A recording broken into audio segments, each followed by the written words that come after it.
بہشت خواجہ معین الدین چشتی حسن سنجری ثم اجمیری رضی اللہ تعالیٰ عنہ کی شان اللہ تبارک و تعالی نے ایسی بلند فرمائی کہ 800 سال کا عرصہ گزر گیا، لیکن حضور پاک سید عالم صلی اللہ علیہ وسلم کے نائب شعر من شعائر اللہ معجزۃ من معجزات رسول اللہ حضور خواجہ غیب نواز رضی اللہ تعالیٰ عنہ کی حکومت آج بھی اسی طرح سے ہے۔ ہر بادشاہ اپنی حکومت کو تیر و تلوار کے زور پر حاصل کرتے ہیں، لشکر اور سیناپتی سپاہی کمانڈر کے ذریعے سے سنبھالتے ہیں، اور ان کو اس قدر اختیار ہوتا ہے کہ یہ جب چاہے جسے چاہے گرفتار کر لیں۔ لیکن یہ دنیا کے نظام کے مطابق چلنے والے لوگ جو اپنی حکومت کو سنبھالنے بچانے کے لیے کمانڈر اور سپاہی اور لشکر جرار کو تنخواہ کے طور پر رکھتے ہیں، لیکن ان کی حکومت 20 سال 30 سال 50 سال میں تہس نہس ہو جاتی ہے۔ بعض ایسے حاکم جن کی حکومت پر دوسری حکومت نے حملہ کیا تو پلک جھپکتے ہی وہ شکست کھا گئے اور ان کی جگہ پر دوسرے آنے والوں کا قبضہ ہو گیا۔ لیکن خواجہ کی حکومت یہ کسی تیر و تلوار کے زور پر نہیں، بلکہ رسول پاک سید عالم صلی اللہ علیہ وسلم کے کردار پر آج چل رہی ہے، جس کی وجہ سے 800 سال کا عرصہ گزر گیا، وہ حکومت آج بھی جاری و ساری ہے۔ وہ کہتے ہیں نا کہ کرسی پر کوئی بھی بیٹھے راجا تو میرا خواجہ ہے،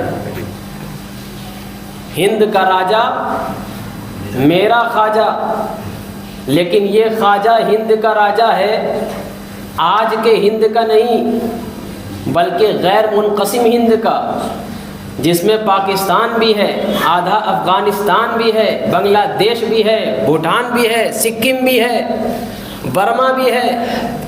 یہ سارے کے سارے جب ہندوستان میں تھے، اس زمانے میں خواجہ تشریف لائے جب یہ سب کے سب ہندوستان کہلاتے تھے، تو پاکستان والے، بھوٹان والے، سکم والے، برما والے، بنگلہ دیش والے اپنی قسمت پر ناز کریں کہ اگرچہ وہ نقشے سے الگ ہو گئے ہوں، شڑینتر کے شکار ہو گئے ہوں، لیکن خواجہ آج بھی ان کے بھی راجا ہیں جس طرح سے ہمارے راجا ہیں، اور ان کی خواجگی اور ان کی رعایا دونوں آج خوش ہیں، اور خوش اس بات سے ہیں جس خواجہ کے بٹھائے ہوئے اونٹ کو وقت کا راجا رائے پتھورا نہ اٹھا سکا، اس خواجہ کے بسائے ہوئے مسلمان کو آج کا کوئی ظالم بادشاہ نہیں اٹھا سکتا۔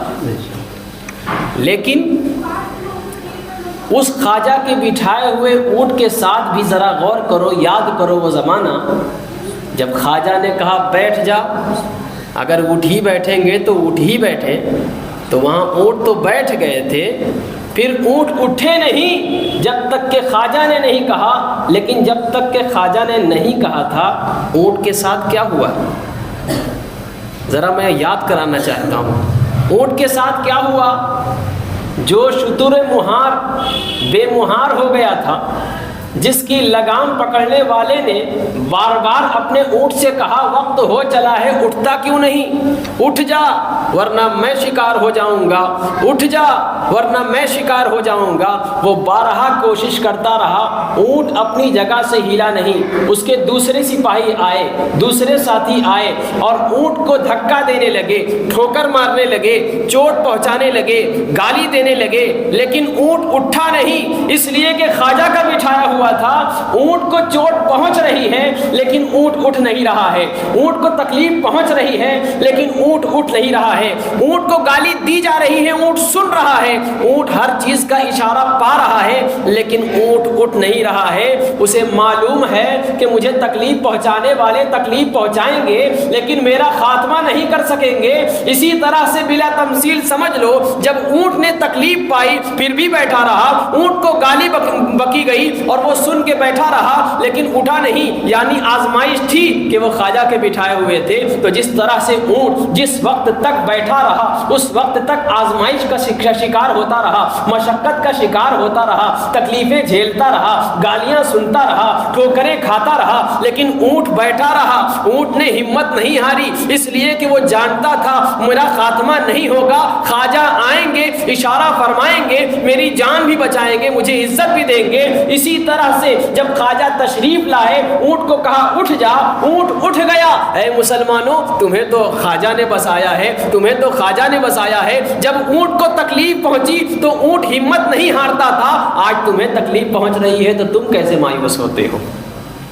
یہ نہ سوچو کہ خواجہ کے بسائے ہوئے ہو تو خواجہ تمہارا امتحان نہیں لیں گے، یہ امتحان ہی ہے۔ اونٹ خواجہ نے بٹھائے تھے، اونٹ کو تکلیف پہنچائی گئی لیکن اونٹ بھی ہمت نہیں ہارا، ثابت قدم رہا، جہاں تھا وہیں تھا۔ اونٹ کی عادت ہوتی ہے جس جگہ پہ بیٹھتے ہیں اسی جگہ پہ جا کے بیٹھتے ہیں، کسی نئی جگہ پہ نہیں بیٹھتے۔ لیکن روز اٹھانے والا آج اس کی کوئی نہیں چل رہی ہے، بلکہ ایک لمحے کے لیے جس نے کہا بیٹھ جا آج اس کی چل رہی ہے۔ تو سوچو، خواجہ کے بٹھائے ہوئے اونٹ کو تکلیف پہنچائی گئی لیکن خواجہ کے بٹھائے ہوئے اونٹ کو ختم تو نہیں کیا گیا، مارا تو نہیں گیا، اس کی ہستی کو تو نہیں مٹایا گیا۔ تو اے مسلمانوں، جس نے تم کو بسایا، جس نے تم کو عزت والا بنایا اور آج لوگوں کی نگاہ میں دکھا دیا کہ دیکھو کل تک ہمارے ماننے والے کئی مورتیوں کو پوجتے تھے اور آج اسلام کی حقانیت کو دیکھ کر ایک خدا، حقیقی خدا کے ماننے والے ہو گئے۔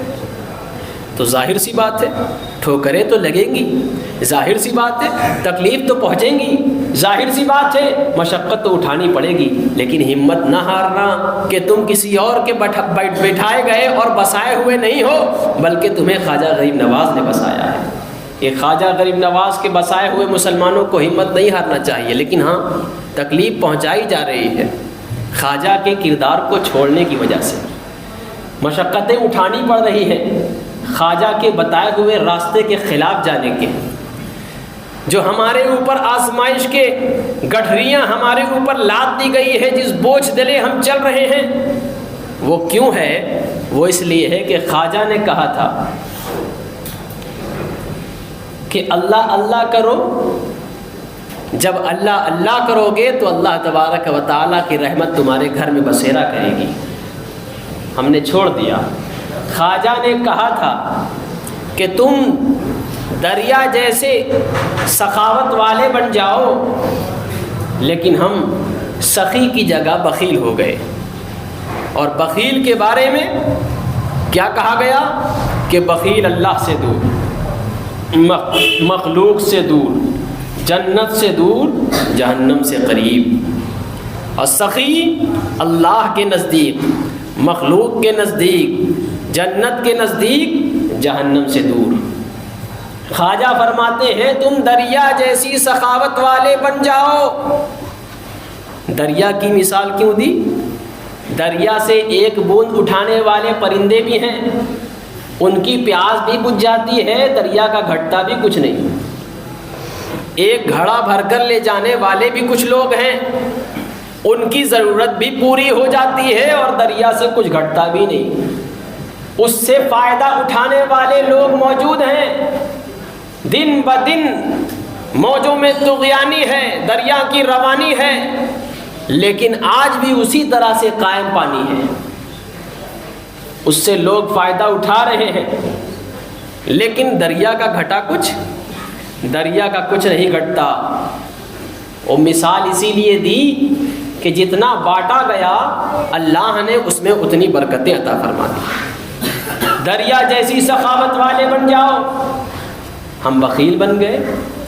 اور پھر خواجہ نے ارشاد فرمایا تھا زمین جیسے خاکسار بن جاؤ، زمین جس کے اوپر ایک جہان چل رہا ہے، جس کے اوپر ساری مخلوق چل رہی ہے، رینگ رہی ہے، دوڑ رہی ہے، لیکن زمین نے کبھی گھمنڈ نہیں کیا کہ اگر میں نہ رہتی تو تو قائم نہ رہتا، میں نہ رہتی تو یہ نباتات، موجودات، یہ شجر، یہ حجر، یہ پھول، یہ پتیاں، یہ کھانے کی سبزیاں، یہ طرح طرح کے پھل جو تو کھا رہا ہے تجھے نہ ملتا، اس لیے کہ میں نے اپنے سینے کو جتوایا ہے اور اس سینے میں درار اور پھر اس میں چھید کرایا ہے اور پھر اپنے سینے میں تمہارے عطا کردہ بیج کو رکھا، محفوظ رکھا، پھر اس کے بعد اس کو جو واپس کیا ہے تو بیج نہیں بلکہ اس بیج کا جو نتیجہ نکلتا ہے، پھل ہو،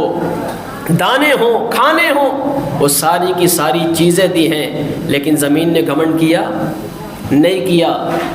کسان 50 سال پہلے بھی اپنی زمین کو جوت رہا تھا اور اپنی زمین میں کسانی کر رہا تھا، کل بھی اس کی زمین سے دانے نکل رہے تھے، آج بھی اسی زمین سے دانے نکل رہے ہیں، 50 سال ہو، 100 سال ہو، لیکن زمین نے کبھی گھمنڈ نہیں کیا کہ دیکھ میں نے تیرے لیے اپنے سینے کو کشادہ کیا اور تیرے لیے نفع کا انتظام کیا۔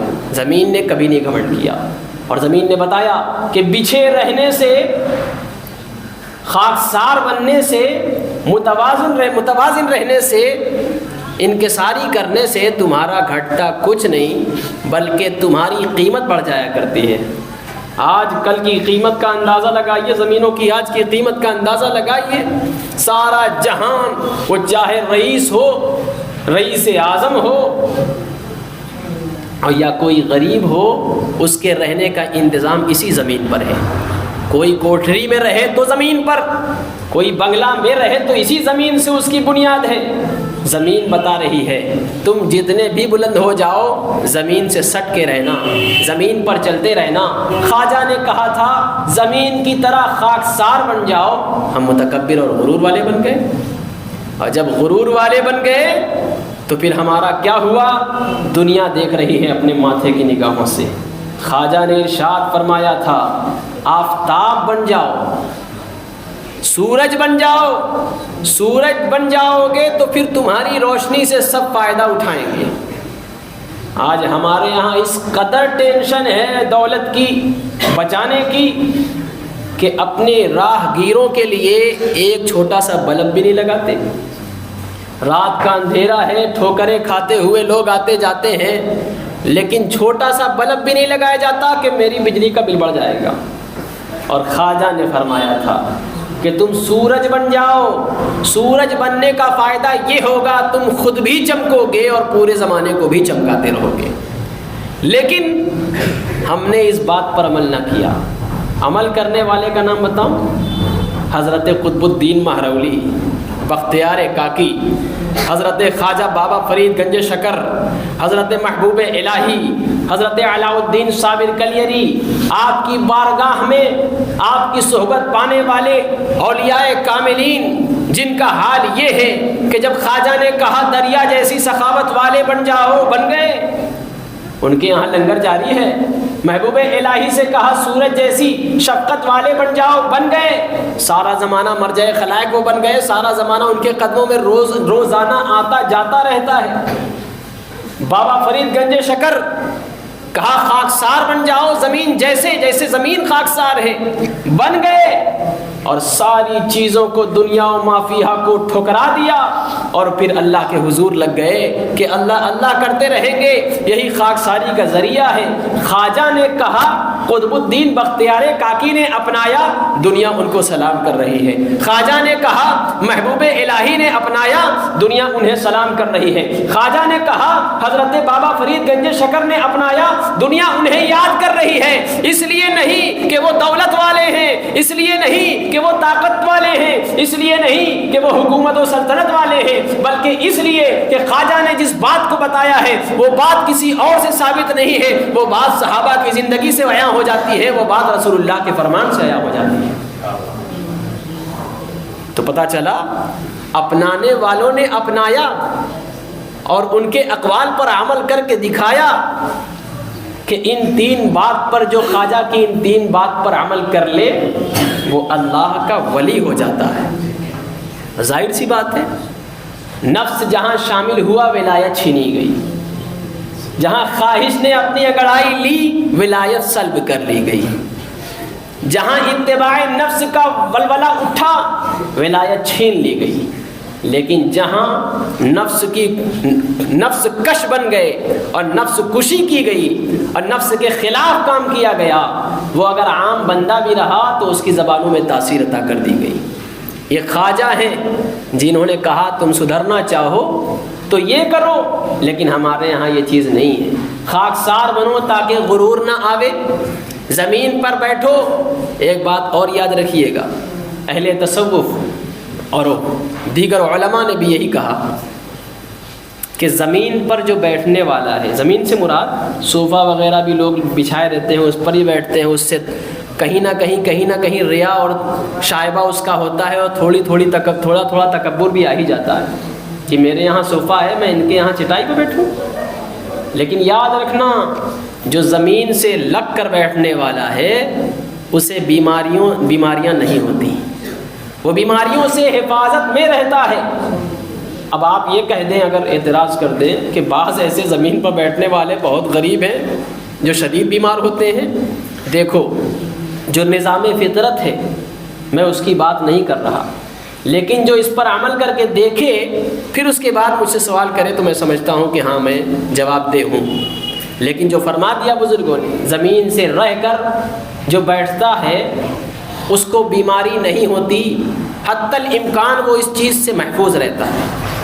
اب بات سمجھ میں آتی ہے سائنٹیفک طور سے کہ جو بلند چیزوں پہ پاؤں لٹکا کے بیٹھتا ہے اس کا بلڈ سرکولیشن گھٹنے تک آ کے رک جاتا ہے، جھنجھنی آنے لگتی ہے، بلڈ رک جاتا ہے۔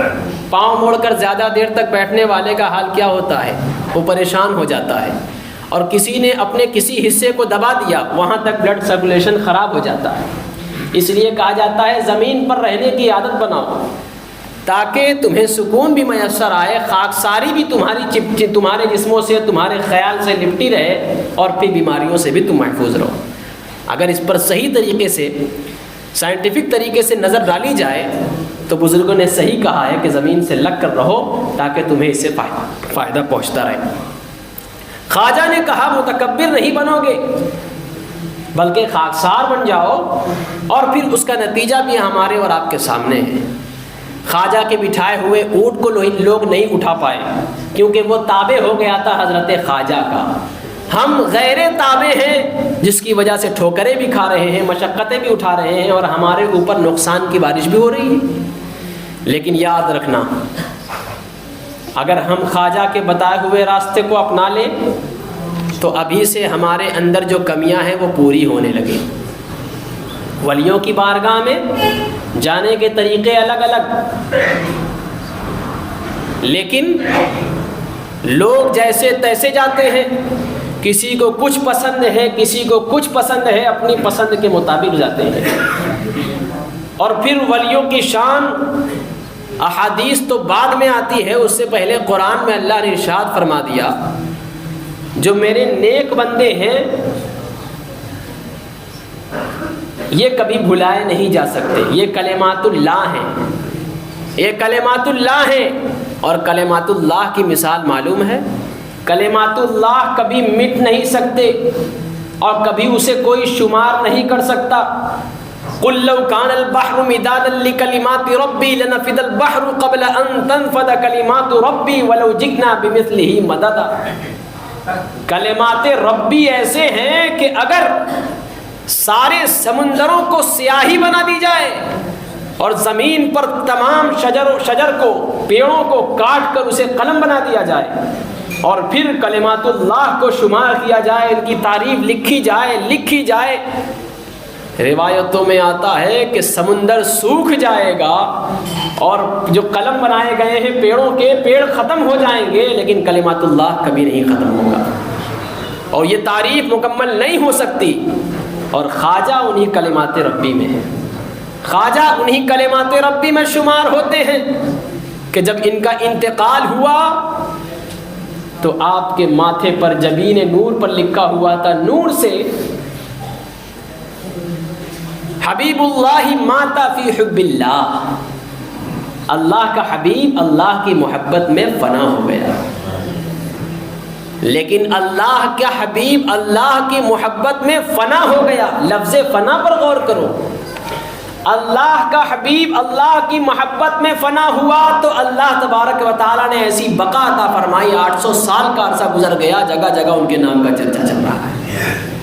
اللہ کے حکم میں، اللہ کی محبت میں فنا ہو کے تو دیکھو، بچہ بچہ خواجہ خواجہ کہہ کے پکارے گا، بچہ بچہ غوث غوث کہہ کے پکارے گا، لیکن اللہ کی محبت میں تو فنا ہو جاؤ۔ اگر اللہ کی محبت میں فنا ہوتے ہو تو جبین پر ماتھے پر لکھا جائے گا حبیب اللہ ماتا فی حب اللہ، اللہ کا حبیب ہے اور اللہ ہی کی محبت میں فنا ہو گیا۔ اور پھر اس کا انعام یہ ملا کہ جو تھوڑے تھے اس زمانے میں تھے جنہوں نے جنازے کی نماز میں شرکت حاصل کی، وہ بھی خواجہ کو جان رہے ہیں۔ 800 سال بعد کے ہمارے گھر کے بچے بھی خواجہ خواجہ کر رہے ہیں۔ کیوں؟ حب اللہ، فنا فی حب اللہ، اللہ کی محبت میں مر جاؤ، اللہ تبارک و تعالی تمہیں زندگی عطا فرما دے گا۔ یہی وجہ ہے کہ جو اللہ کی محبت میں مرا 1400 سال سے لے کر اب تک سب کے سب زندہ ہیں، اور جنہوں نے نہیں مانا وہ چاہے ابھی مرے، 1 گھنٹہ پہلے مرے، وہ پہلے ہی سے مردہ ہیں۔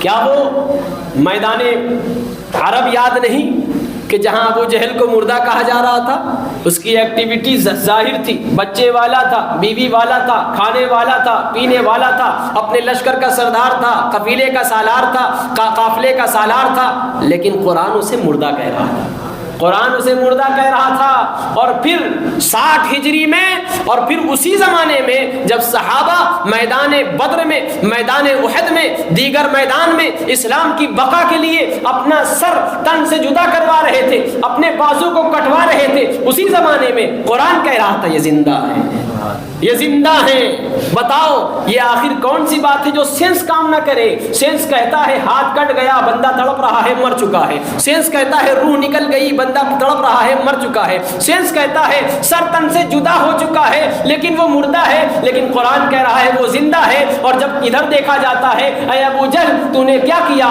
تیری کیا وجہ تھی، تو نے ایسا کیا کیا جس کی وجہ سے قرآن جبرائیل جس وحی کو لے کر حضور پاک کی طرف آئے، وہ حضور، وہ نبی، وہ پیغمبر کہہ رہے ہیں ابو جہل بولتا تو ہے مگر مردہ ہے، ابو جہل سنتا تو ہے مگر مردہ ہے، ابو جہل کرتا تو ہے مگر مردہ ہے، کھاتا تو ہے مردہ ہے۔ کیوں؟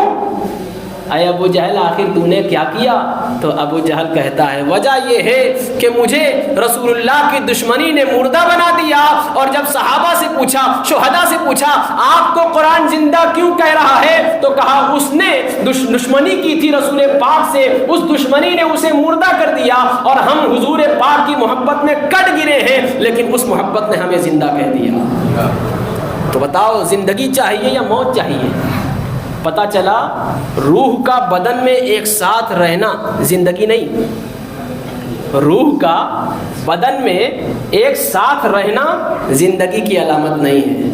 اسی لیے بعض اوقات کہتے ہیں کہ تیرا دل مردہ دل ہے، تو مردہ صفت ہے، چلتا ہے، سنتا ہے، لیکن اس کے اوپر باتیں اثر نہیں کرتی۔ پتہ چلا روح اور جسم کا جو رشتہ ہے یہ ایک ساتھ بھی اگر ہو تو ضروری نہیں کہ انسان زندہ رہے۔ اور دوسری طرف یہ بھی پتہ چلا کہ جسم سے روح نکل جائے تو اس روح کے نکل جانے سے موت ہو جائے، یہ ضروری نہیں کہ آدمی کو مردہ کہا جائے۔ اور اس کی دلیل قرآن نے دے دی کہ زندہ کو مردہ کہا گیا اور مردہ کو زندہ کہا گیا، اور پھر مردہ کو زندہ کہا ہی نہیں گیا بلکہ لوگوں پر حکم بھی عائد کر دیا گیا کہ تم ان کو مردہ نہ کہنا۔ اب آج خواجہ اللہ کی محبت میں فنا ہو گئے، اور اس فنا نے انہیں ایسی بقا عطا فرمائی کہ وہ زندہ ہیں۔ شریعت مطہرہ نے اس بات کی اجازت نہیں دی ہے کہ جب تک عذر شرعی معقول نہ ہو تب تک قبریں نہ کھودی جائیں، مردے منتقل نہ کیے جائیں۔ اگر یہ اجازت ہوتی تو ہم آج کے بدعقیدوں کو زوردار تماچا لگاتے اور قبریں کھود کر دکھاتے، دیکھ ہمارا عقیدہ سچا ہے کہ حضور خواجہ غریب نواز زندہ ہے، دیکھ ہمارے ولیوں کو، دیکھ وہ زندہ ہیں، وہ زندہ بھی ہیں، مدد بھی کرتے ہیں۔ اور مدد کرنے پر اللہ تبارک و تعالی نے ہمیں خبر دی ہے کہ جو میرے نیک بندے ہیں وہ مددگار ہیں۔ آج کہتے نا ہے یا غوث المدد کہنا شرک ہے، یا خواجہ مدد کرو عنایت کرو یہ کہنا حرام ہے، کفر ہے، شرک ہے۔ لیکن اللہ تبارک و تعالی نے تو قرآن میں جا بجا ارشاد فرمایا انما ولیکم اللہ ورسولہ والذین آمنوا۔ جہاں جہاں اللہ نے والذین آمنوا یا ایھا الذین آمنوا کہا، یہاں سے مراد عام ہے ایمان والے۔ اور اللہ کیا ارشاد فرماتا ہے؟ اللہ بندوں کا مددگار ہے، ورسولہ، اور اس کا رسول بندوں کا مددگار ہے، والذین آمنوا، اور جو ایمان والے ہیں، اے ایمان والو، ایمان والے تمہارے مددگار ہیں۔ سوچو جب ایمان والے تمہارے مددگار ہیں تو پھر ایمان والوں میں جو زیادہ بلند مرتبہ والے ہیں، جو اللہ کی جلووں میں گم ہیں، جنہوں نے اللہ سے انعام پایا، صدیق بنے، شہداء بنے، صالحین بنے، اولیاء کاملین بنے، تو سوچو پھر ان کی مدد کا عالم کیا ہوگا۔ اللہ نے تو کہا ایمان والے مددگار ہیں، تو پھر ہمارے خواجہ کیسی مدد کرنے والے ہیں؟ یہی وجہ ہے اللہ نے کہا وہ مدد کرتے ہیں، وہ مدد کرتے ہیں، وہ مددگار ہیں، تو پھر ہم ان سے مدد طلب کرتے ہیں۔ اور کمال کی بات یہ ہے کہ جب ان سے مدد طلب کرتے ہیں تو وہ مدد کرتے بھی ہیں۔ کسی نے کہا اولاد دے دو خواجہ، خواجہ نے اولاد عطا فرما دی۔ کسی نے کہا پریشانی دور کر دو خواجہ، خواجہ نے پریشانی کو دور کر دیا۔ کسی نے کہا پریشان ہوں، حضور نظر عنایت فرما دے، میں مسافر ہوں، مسافر پر کرم فرما دے، اور خواجہ نے نگاہ عنایت ڈال دی، ان کی مسافرت پر کرم فرما دیا، ان کی جھولی کو گوہر مراد سے پر فرما دیا۔ اور یہ ڈھکی چھپی بات نہیں، اور ہم خواجہ کے ماننے والوں کی لکھی ہوئی بات نہیں ہے، بلکہ حدیث قدسی ہے۔ اللہ تبارک و تعالی ارشاد فرماتا ہے وَإِن سَأَلَنِي لَأُعْطِيَنَّهُ، جب وہ مجھ سے مانگتے ہیں، کون؟ میرے بندے، میرے نیک بندے جن کا میں ہاتھ بن جاتا ہوں، يَدَهُ الَّتِي يَبْطِشُ بِهَا، جس سے وہ پکڑتے ہیں، کون بندے؟ رِجْلُهَا الَّتِي يَمْشِي بِهَا، جن کا میں پاؤں بن جاتا ہوں، جب وہ چلتے ہیں پاؤں ان کا ہوتا ہے، چلنا میرا ہوتا ہے۔ تو پھر جب وہ مجھ سے مانگ لیتے ہیں تو لَأُعْطِيَنَّهُ، میں انہیں ضرور ضرور عطا فرماتا ہوں۔ ڈبل تاکید ہے، آپ کہتے ہیں نا ضرور کرنا، اور جب کوئی آدمی ڈبل ڈبل کہہ دے کہ ضرور سے ضرور تمہیں کرنا ہے تو معلوم ہو جاتا ہے بہت زیادہ ضروری ہے، کمپلسری ہے، نیسسری ہے کہ آپ کو کرنا ہی پڑے گا۔ اللہ تبارک و تعالی ارشاد فرماتا ہے جب میرے نیک بندے خواجہ غریب نواز، خواجہ بابا فرید الدین گنج شکر، حضرت خواجہ قطب الدین بختیار کاکی، غوث پاک، صابر کلیری، مخدوم اوحد الدین، مخدوم اشرف جہانگیر سمنانی، حضرت سیدنا الہی بخش ملنگ شاہ بابا، حضرت حافظ بابا، حضرت قطب بنارس، حضور شیر بنارس، یہ جو بھی اللہ کے نیک بندے ہیں جب یہ مجھ سے مانگ لیتے ہیں لَأُعْطِيَنَّهُ، میں انہیں ضرور ضرور عطا فرماتا ہوں۔ تو بتاؤ ہم ان سے کیوں نہ مانگیں، ان کے وسیلے سے کیوں نہ دعا کریں؟ تو یہ ہماری اپنی گڑھی ہوئی، اپنی لکھی ہوئی بات نہیں ہے، بلکہ اللہ تبارک و تعالیٰ نے جو ارشاد فرمایا وہ حدیث قدسی میں اس کا ثبوت ملتا ہے۔ اس لیے یہیں تک بات نہیں ہے، باتیں تو حدیث سے بہت ثابت ہیں کہ ولیوں سے مدد مانگنی چاہیے، ولیوں سے فیض اٹھانا چاہیے، ان کی صحبت اختیار کرنی چاہیے، ان کے مزارات پر حاضری دینا چاہیے، قبور کی زیارت کرنی چاہیے، ماں باپ کی قبروں پر جانا چاہیے۔ حدیثیں بھری پڑی ہیں، اور اگر ان کو کوئی نہ سمجھے، اپنے آپ کو اہل حدیث کہے تو بھی بیکار ہے۔ اگر اسے کوئی نہ سمجھے تو اپنے آپ کو سنی کہتا چلے، وہ بھی بیکار ہے۔ اس لیے کہتے ہیں کہ حدیث پر بھی ایمان رکھو اسی طرح سے جیسے قرآن پر ایمان رکھتے ہو۔ اور قرآن میں بعض ایسی آیات ہیں جو نظر سے تو لگتی ہے کہ یہ ٹکرا رہی ہیں، جیسے وہابی لوگ کہتے ہیں نا کہ یہ لوگ جو مدد مانگتے ہیں، تو قرآن میں لکھا ہے کہ اپنے بدن پر بیٹھی ہوئی مکھی بھی نہیں اڑا سکتے، حقیقت میں اس کا شان نزول کیا ہے کہ جو مشرکین مکہ کے بنائے ہوئے معبود تھے پتھر کے، ان کے اوپر اگر مکھی بھی بیٹھ جائے تو وہ ہٹا نہیں سکتے، یہ حق ہے۔ تو خارجیوں کا یہ طریقہ ہمیشہ سے رہا ہے کہ وہ بتوں کے خلاف جو آیتیں اتری ہیں اس کو مسلمانوں کے خلاف استعمال کرتے آئے ہیں۔ لیکن یاد رکھنا قرآن آج بھی اسی طرح سے ہے الحمدللہ جس طرح سے حضور پر نازل ہوا تھا، بس اس میں رسم الخط اور جو نقطے نکات ہیں بس اسی کا ہی اضافہ ہوا ہے، ورنہ قرآن اسی طرح سے ہے جس طرح سے حضور پاک سید عالم صلی اللہ علیہ وسلم پہ نازل ہوا تھا۔ اور ایک جگہ یہ بھی ہے کہ ہم اور آپ اولیاء اللہ کی مزار پہ جاتے ہیں تو ادب سے رہتے ہیں، جھکتے بھی ہیں، جھکنے سے مراد سجدہ نہیں کرتے، سجدہ کرنا حرام ہے، اگر عبادت کا سجدہ ہو تو کفر ہے، لیکن ادب کرتے ہیں، چوکھٹ چومتے ہیں، چاہے ہاتھ سے چومو چاہے تم اپنے لبوں سے ان کی چوکھٹ کا بوسہ دو، یہ جائز ہے، یہ جائز ہے۔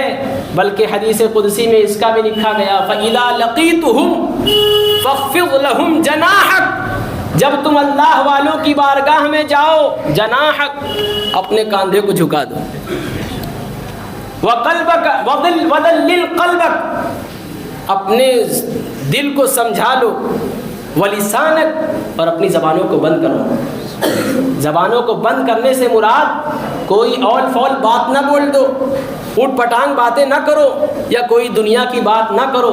اور آج کا ماحول تو یہ ہے مسجد میں بیٹھ کر بھی ادھر ادھر کی بات کرتے ہیں، اور مزاروں پہ بیٹھ کے بھی ہاں ہلو، فون آ جاتا ہے تو ہاں ہلو، کون کہاں ہے، جبکہ حدیث قدسی میں لکھا ہے کہ فَاخْفِضْ لَهُمْ جَنَاحَكَ اپنے کاندھے کو جھکا دو، جب جھکاؤ گے تو وہ خوش ہوں گے۔ اللہ تبارک و تعالیٰ آداب پسند کرتا ہے، آداب ابلیس نے نہیں کیا تو رجیم بنا دیا گیا، عزازیل نے آداب بجا نہیں لایا تو رجیم بنا دیا گیا، شیطان رجیم بن گیا۔ اس لیے ہم اہل سنت کی پہچان بھی یہی ہے، نمازیں پڑھتے رہو، روزے رکھتے رہو، پابند شریعت بنتے رہو، اولیاء اللہ سے محبت کرتے رہو۔ اللہ تبارک و تعالیٰ سے دعا ہے سننے سے زیادہ عمل کرنے کی توفیق و رفیق عطا فرمائے۔ وآخر دعوانا الحمد للہ رب العالمین۔